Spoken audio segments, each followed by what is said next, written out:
Hey, Aubrey, how's it going today? I'm great. How are you, Jessica? Wonderful. I had an amazing Christmas weekend. Christmas is my favorite holiday, and James and I did a bunch of celebrating, like just traditions we have every year. So I feel great today. Amazing. That's always the best. Spending time with family at holidays, whatever holiday or celebration you guys are out there preparing for. It's just fun. It's just fun to have a reason to do something a little out of the ordinary, 100%. I love that. I'll take any reason to do something out of the right? ordinary. Switch it up. Switch up the Monday Any reason. Yeah. humdrum. Yes. All right, guys. So we had a great question from a student, and we thought it would help you guys as well. There's always this question about how is IELTS Task 2 different than academic writing, right? And this is one of those big differences. Exactly. So this question was from Amandine. She is a member of our Three Keys IELTS course, so she got her answer right away. She posted this in our community, but we thought, ooh, this would make a great episode for everyone out there who's also wondering about this. So I'll share her question, and let's dive in here. She said, "Hello, Aubrey. Could you tell me if the use of I is allowed in an essay? I heard not. I'm going to take the academic test." And I think this is really key. A lot of students preparing for the general exam probably are like, oh, I'm sure I can use I. But then Totally. academic test, ooh, would this be different? Should it be more like college academic writing? For Luckily, sure. the answer is no. Task two is the same for both. It is misleading, right? Yes. I wonder how many students realize that you are graded on exactly the same things. Like, yes, the questions are different, right? The task 2 question for general trading is a little bit easier than for academic students, but nonetheless, you are graded on exactly the same things. There's no difference. Like, you have to show the examiner the same skills and abilities, no matter if you're general or academic. Yes, and the instructions are the same, where you are Right. told to use personal examples from your own experience. Exactly. This is very different from the essays I wrote in college, where, yes, I had to use passive voice. I had to avoid writing in the first person, but that's not how IELTS is for both the general and the academic exam. They're expecting you to use personal examples. Exactly. And no, like you're not going to use I in all personal examples. We are going to give you some with I today. But the fact is the personal examples, that's all you have. You don't have Google. You can't go to the library. Like, if you're going to Right. support an opinion, you do need to use some, not all, but some personal examples. So that's one way. And then also giving your personal opinion. That is also required on task 2 if you're going to get a high score for task. So, in academic writing, you're not supposed to give a personal opinion. You're not supposed to use I. So again, different. Exactly right. When you share your opinion, you want it to be clear. You can use phrases, in my opinion, I feel, or I maintain that this. These are ideal. Sometimes when you're trying to couch it in academic writing, suddenly it's not that clear if you're sharing your opinion or sort of general facts that might be true. So you should be using these phrases to make your opinion clear and consistent, like the scoring system requires. Exactly. Yeah. If your position is not clear throughout your essay, you it's possible to get a 6, right? For task, but you might get a 5 for task. That's how important this is. So, let's show you guys how to do this. So, we're going to read a task 2 question that has been reported as being a recent one on the IELTS exam, and then we're going to give you examples of where to use I throughout this essay. So, Aubrey, can you read the question, please? Absolutely. Caring for children is probably the most important job in any society. Because of this, all mothers and fathers should be required to take a course that prepares them to be good parents. To what extent do you agree or disagree with this view? Agree, 1,000%. I love so much about this question. Like, first, I love the first sentence. Caring for children is probably the most important job in any society. Like, how beautiful is that?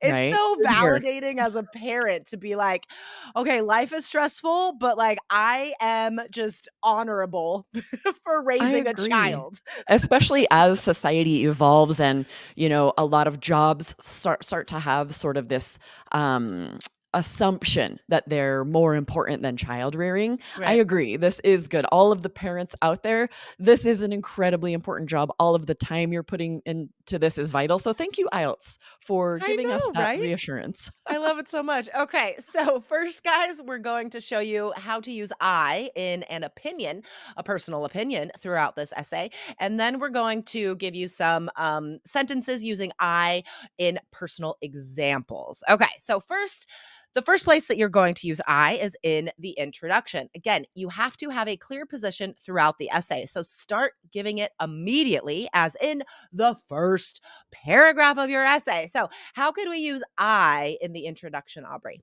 Yeah, so you could say some feel that it should not be mandatory for caregivers to undertake a course.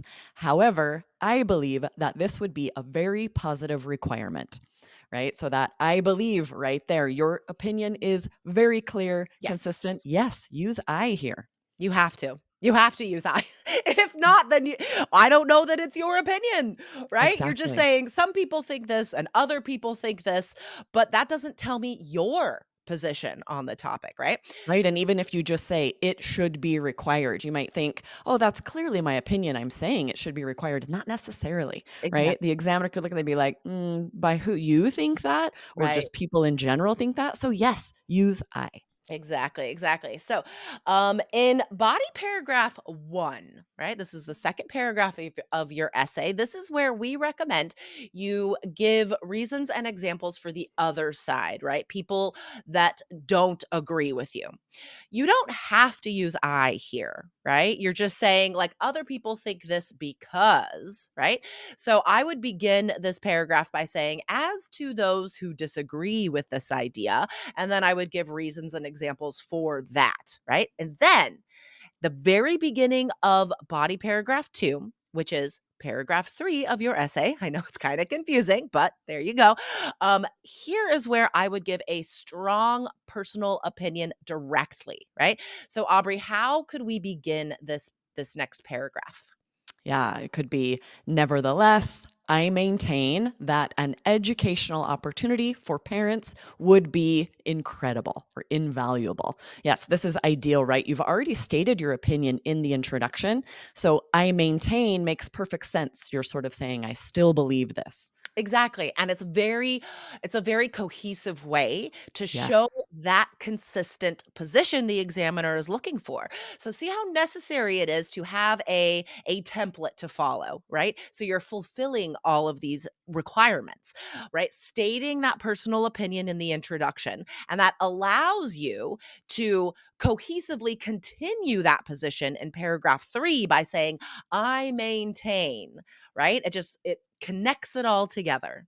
exactly. All right, Aubrey. So let's show our students how to give high level personal examples that are appropriate and high scoring for a task two academic essay or general essay.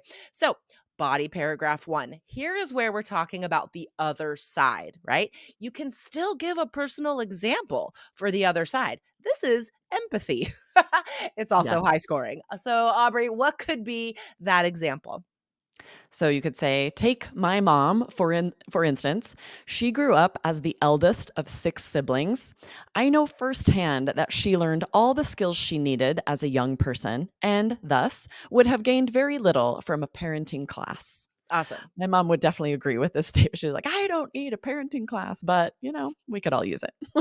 But this is and right, I wrote this example and this is true. My mom did Mhm. have to like cook dinner and do all of that stuff when she was like what 12 and older. She was cooking dinner for all of her, A lot siblings. of Like, life that's crazy. experience, I right? know.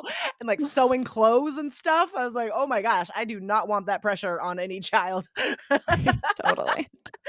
All right. So then we move on to the third paragraph of the essay.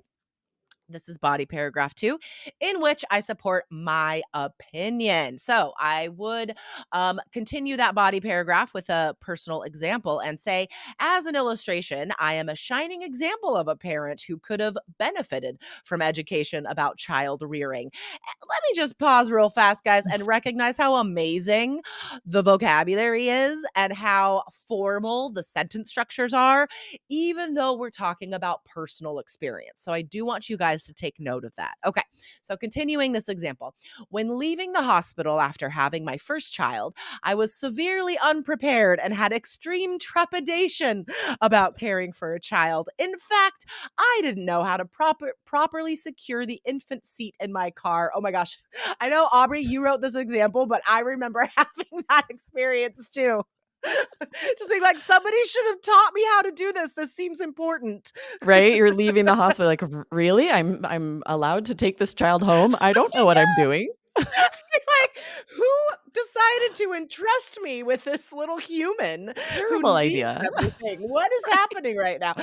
Anyway, guys, so not only were these sentences would these sentences all be high scoring, fulfilling everything that the examiner is looking for to award a 7 or higher, but they're also real, right?